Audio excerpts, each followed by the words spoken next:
अस्सलाम वालेकुम। आज की हदीस मसनद अहमद से ली है। हदीस नंबर है 3548। रावी है इसके हज़रत अब्दुल्ला बिन मसूद रज़ी अल्लाह ताला अन्हु। अब्दुर्रहमान बिन यजीद कहते हैं कि मैंने हज़रत इब्ने मसूद रज़ी अल्लाह ताला अन्हु को बतन वादी से जमर अक़बा की रमी करते हुए देखा है। जिसके बाद उन्होंने फरमाया, उस ज़ात की कसम जिसके अलावा कोई माबूद नहीं, यही वो जगह है जहाँ नबी सल्लल्लाहु अलैहि वसल्लम पर सूरह बकरा नाजिल हुई थी। अब अगर इसकी तशरीह की तरफ जाते हैं, हम रावी की अगर बात करें तो हज़रत अब्दुर्रहमान बिन यजीद ताबई हैं और उन्होंने हज़रत इब्ने मसूद रज़ी अल्लाह ताला अन्हु से बराह रास्त रिवायात सुनी हैं।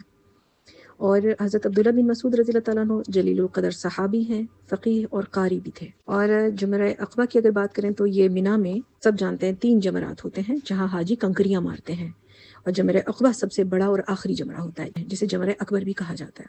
हज के दिनों में उसी पर सबसे पहले रमी की जाती है। और बतन वादी वही वादी है जहाँ जमर अक़बा वाक़या है, यानी मीना का वो एक हिस्सा है।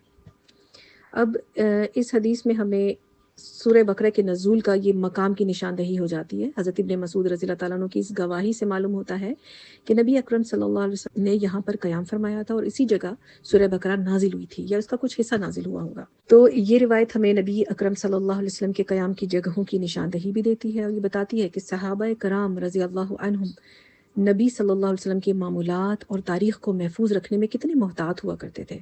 और सूरह बकरा का मकाम नज़ूल भी एक अहम तारीख़ी इत्तला है।